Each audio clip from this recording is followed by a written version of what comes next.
जय हिंद, नमस्कार मेरे प्यारे बंधुओं। आज हम समझने वाले हैं 10-12 या यूँ कह लीजिए कि 40 प्लस इम्पॉर्टेंट क्वेश्चंस जो ब्लड से संबंधित होंगे और आपको कॉम्पिटिटिव एग्जाम जैसे NEET, JEE, SSC, CG, railway और बड़े बड़े एग्जामों में काम आने वाले हैं। तो हमारा सबसे पहला क्वेश्चन है, रक्त होता है। रक्त क्या है? रक्त जो है एक तरल संयोजी ऊतक है। तो ऑप्शन नंबर पहला सही हो जाएगा, ए वाला। दूसरा है, मानव रक्त किस प्रकार का ऊतक है? मानव रक्त जो होता है, मनुष्य का जो ब्लड होता है, वह एक तरल संयोजी ऊतक है। इसमें भी वही होगा। अगला हमारा क्वेश्चन है, रक्त में कितने प्रकार के पदार्थ पाए जाते हैं? तो जो ब्लड होता है उसमें 2 प्रकार के पदार्थ पाए जाते हैं, प्लाज्मा और कणिका। तो ऑप्शन नंबर ए सही हो जाएगा। अगला हमारा क्वेश्चन है, रक्त का लगभग कितना प्रतिशत भाग प्लाज्मा होता है? दोस्तों, चौथा नंबर हमारा क्वेश्चन में ऑप्शन नंबर सी सही हो जाएगा कि रक्त का जो 60% भाग होता है वो प्लाज्मा होता है। अगला हमारा क्वेश्चन है, प्लाज्मा में जल का प्रतिशत कितना होता है? देखिए, ब्लड में 60% प्लाज्मा होता है और प्लाज्मा में 90% जो होता है वो जल होता है। तो ऑप्शन नंबर सी सही हो जाएगा, 90%। रक्त के मुख्य कार्य क्या है? रक्त का जो मुख्य कार्य है वो परिवहन भी है, सुरक्षा भी है और विनियमन भी है। तो ऑप्शन नंबर डी सही हो जाएगा, उपरोक्त सभी। अगला हमारा क्वेश्चन है, रक्त शरीर में क्या कार्य करता है? तो रक्त जो होता है वो शरीर में ऑक्सीजनेटेड यानी कि ऑक्सीजन को एक स्थान से दूसरे स्थान तक पहुंचाने में मदद करता है। तो ऑप्शन नंबर बी सही हो जाएगा, सारे शरीर में ऑक्सीजन पहुंचाता है। क्वेश्चन नंबर 8 है, मानव शरीर में रक्त की मात्रा शरीर के भार का लगभग कितना होता है? यानी कि जैसे कि किसी का 90% यानी कि 90 किलो वजन है तो उसका कितना प्रतिशत है उसमें ब्लड हो सकता है? तो यदि इंसान का 100 किलो वजन है तो उसमें 7% ब्लड होगा, यानी कि 100 किलो का इंसान है तो 7 लीटर ब्लड हो सकता है। तो ऑप्शन नंबर डी सही होगा। अगला हमारा क्वेश्चन है, महिलाओं में पुरुषों की तुलना में कितना रक्त कम होता है? तो ऑप्शन नंबर बी सही हो जाएगा, महिला और पुरुष के ब्लड में आधा लीटर का अंतर होता है। क्वेश्चन नंबर 10 है, एक वयस्क मनुष्य में औसतन कितना रक्त होता है? तो 5 से 6 लीटर। ऑप्शन नंबर डी सही हो जाएगा। अगला हमारा क्वेश्चन है, रक्त समूह की खोज किसने की? तो ब्लड ग्रुप यानी रक्त समूह की खोज कार्ल लैंडस्टीनर, यानी ऑप्शन नंबर सी सही हो जाएगा। अगला हमारा क्वेश्चन है, मानव रक्त दान के लिए कौन सा समूह सर्वाधिक दाता है? तो जो ब्लड ग्रुप ओ होता है वो किसी को भी ब्लड दे सकता है, यानी कि वो सार्वत्रिक दाता है। तो ऑप्शन नंबर बी सही हो जाएगा। कौन सा समूह सार्वत्रिक दाता है? तो बी में जैसे कि ऑप्शन होता है, ब्लड ग्रुप ओ होता है तो वो प्लस भी हो सकता है और माइनस भी। तो जो माइनस होता है वो सार्वत्रिक दाता होता है, इसे भी आपको ध्यान में रखना है। तो कोई ऑप्शन नंबर बी सही हो जाएगा। 14 नंबर क्वेश्चन है, कौन सा रक्त समूह सर्वग्राही होता है? यानी कि सर्वदाता जो सबको दे सके, सर्वग्राही मतलब जो सबसे ग्रहण कर सके।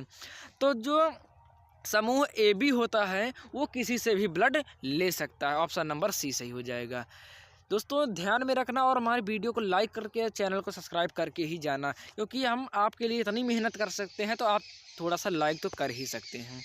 अगला हमारा क्वेश्चन है, निम्नलिखित में से कौन मानव में रक्त का थक्का बनाने के लिए अनिवार्य है? दोस्तों, जो विटामिन के होता है ये मनुष्य में थक्का बनाने के लिए अनिवार्य होता है। जैसे आपकी उंगली कट गई, ब्लड बहने लगा, कुछ समय बाद उसमें थक्का बन जाएगा और ब्लड का बहना बंद हो जाएगा। तो इसके लिए विटामिन के बहुत महत्वपूर्ण है। क्वेश्चन नंबर 16 है, निम्नलिखित में से किसकी कमी के कारण रक्त का थक्का नहीं जमता है? तो वही विटामिन के की कमी से, विटामिन के की कमी हो जाए तो थक्का नहीं जमता है। अगला हमारा क्वेश्चन है, किसके मौजूदगी के कारण शरीर के भीतर रक्त नहीं जमता है? तो शरीर के अंदर जो हिपेरिन होता है, हिपेरिन जब तक जीवित है वो तब तक ब्लड का थक्का बनने नहीं देगा, और जैसे कहीं कट जाता है तो वायु के संपर्क में आता ही हिपेरिन मर जाता है और तुरंत ही थक्का जमने लगता है। जब तक जीवित है तब तक ये थक्का बनने नहीं देता। तो ऑप्शन नंबर डी सही हो जाएगा, हिपेरिन। अगला हमारा क्वेश्चन है, निम्नलिखित में से कौन सा एंजाइम रक्त का थक्का बनाने के लिए आवश्यक है? दोस्तों, जो थ्रोम्बिन है, ऑप्शन नंबर बी। तो थ्रोम्बिन जो होता है वो रक्त का थक्का बनाने में मदद करता है। ये एक प्रोटीन है, एक एंजाइम्स है। अगला हमारा क्वेश्चन है, थक्का बनने की प्रक्रिया के कारण घाव से रक्त स्राव बंद होना क्या कहलाता है? तो जो रक्त का थक्का बनता है तो ब्लड बंद हो जाता है, इसे इंग्लिश में ब्लड क्लॉटिंग कहते हैं और हिंदी में स्कंदन कहते हैं। तो ऑप्शन नंबर डी सही हो जाएगा। क्वेश्चन नंबर 20 है, रक्त का पीएच मान क्या होता है? तो ब्लड का जो पीएच मान होता है वो 7.4 होता है। और ये पूछा जाएगा अम्लीय है कि क्षारीय, तो ये क्षारीय है। और क्षारीय में भी कम क्षारीय या ज़्यादा क्षारीय, तो ये कम क्षारीय है। अगला हमारा क्वेश्चन है, मनुष्य के खून का पीएच होता है, यह क्वेश्चन आ ही गया कि अम्ल क्षारीय या कम क्षारीय ज़्यादा क्षारीय, तो ये कम क्षारीय होता है। ऑप्शन नंबर सी सही हो जाएगा। लाल रक्त कोशिकाओं के निर्माण के लिए शरीर का कौन सा अंग जिम्मेदार है? तो लाल रक्त कणिकाओं के जो होता है उसके निर्माण के लिए अस्थि मज्जा, जो हड्डियां होती है, हड्डियों के बीच में खोखला स्थान होता है, उसी स्थान पर ब्लड बनता है। तो ऑप्शन नंबर ए सही हो जाएगा। अगला हमारा क्वेश्चन है, लाल रक्त कणिकाओं का औसत जीवन काल लगभग कितने दिन का होता है? तो दोस्तों जो लाल रक्त कणिका होते हैं उसके जीवन काल 100 से 120 दिन होता है। ऑप्शन नंबर बी सही हो जाएगा। निम्नलिखित में से कौन मानव शरीर के विभिन्न अंगों का ऑक्सीजन वाहक है? दोस्तों इसमें जो हो जाएगा ऑप्शन नंबर ए, लाल रक्त कणिकाएं, यही मेन होता है जो ऑक्सीजन को इधर से उधर पहुंचाता है। अगला हमारा क्वेश्चन है, लाल रक्त कणिकाओं का रंग निम्नलिखित में से किसकी उपस्थिति के कारण लाल होता है? दोस्तों जो हीमोग्लोबिन होता है, हीमोग्लोबिन की उपस्थिति के कारण ये लाल रक्त कणिका का रंग लाल होता है। हीमोग्लोबिन पुरुषों में अधिक पाया जाता है और महिलाओं में कम पाया जाता है। निम्नलिखित में से कौन सा हीमोग्लोबिन का एक प्राथमिक कार्य है? दोस्तों जो इसमें ऑप्शन नंबर निम्नलिखित में से कौन सा हीमोग्लोबिन का एक प्राथमिक कार्य है? तो इसमें ऑक्सीजन का वहन करना और ब्लड का मेन कार्य होता है, तो यही हीमोग्लोबिन का भी कार्य है। या ये भी हो सकता है रक्ताल्पता को रोकना, रक्ताल्पता का रोकना ही ऑप्शन नंबर बी सही हो जाएगा। डी नहीं सही होगा, बी सही हो जाएगा। अगला हमारा क्वेश्चन है, हीमोग्लोबिन क्या होता है? हीमोग्लोबिन जो है वो एक प्रकार से प्रोटीन है, प्रोटीन। अगला हमारा क्वेश्चन है, श्वेत रक्त कोशिकाओं का मुख्य कार्य क्या होता है? श्वेत रक्त कोशिकाओं, जैसे आपके शरीर में कोई बैक्टीरिया घुस रही है ना, तो बैक्टीरिया से वो लड़ने का प्रयास करता है, वो बैक्टीरिया को घुसने नहीं देता है, पूरी तरह से वॉचमैन का काम करता है वो। तो ऑप्शन नंबर बी सही हो जाए, संक्रमण से लड़ना। निम्नलिखित में से वे रक्त कणिकाएं कौन सी है जो रोगों का प्रतिरोध करने में सहायक होती हैं? अभी हमने पढ़ा श्वेत रक्त कोशिकाएं, जो श्वेत रक्त कणिकाएं होती है वो बीमारियों से रोगों से लड़ती हैं। तो ऑप्शन नंबर ए सही हो जाएगा। अगला हमारा क्वेश्चन है, कौन सी धमनी फेफड़ों से हृदय तक ऑक्सीजन युक्त रक्त पहुंचाती है? तो फुफ्फुस धमनी जो होती है वो फेफड़े से लेकर हृदय तक का ऑक्सीजन युक्त रक्त को पहुंचाती है। और क्वेश्चन नंबर 31 है, शिरा फेफड़ों से हृदय में शुद्ध रक्त लाती है। तो कौन सी शिरा है जो फेफड़े से हृदय में शुद्ध रक्त लेकर आती है? तो वो महाशिरा उसे कहा जाता है, महाशिरा नहीं फुफ्फुस शिरा कहा जाता है, जो फेफड़े से हृदय की ओर शुद्ध रक्त को लेकर आता है। क्वेश्चन नंबर 32 है, इनमें से कौन रक्त को हृदय से शरीर के विभिन्न अंगों तक ले जाती है? तो ऑप्शन नंबर ए सही हो जाएगा, धमनियाँ। धमनियाँ जो होती है वो रक्त को हृदय से विभिन्न अंगों तक लेकर जाती है। अगला हमारा क्वेश्चन है, रक्तचाप मापने के उपकरण का क्या नाम है? तो रक्तचाप मापने का यानी कि ब्लड प्रेशर नापने का जो होता है स्फिग्नोमैनोमीटर कहा जाता है। ऑप्शन नंबर ए सही हो जाएगा। अगला हमारा क्वेश्चन है, मनुष्यों में रक्तचाप सामान्यतः कितना होता है? तो वह 120/80 होता है, जिसे ऑप्शन नंबर बी सही हो जाएगा।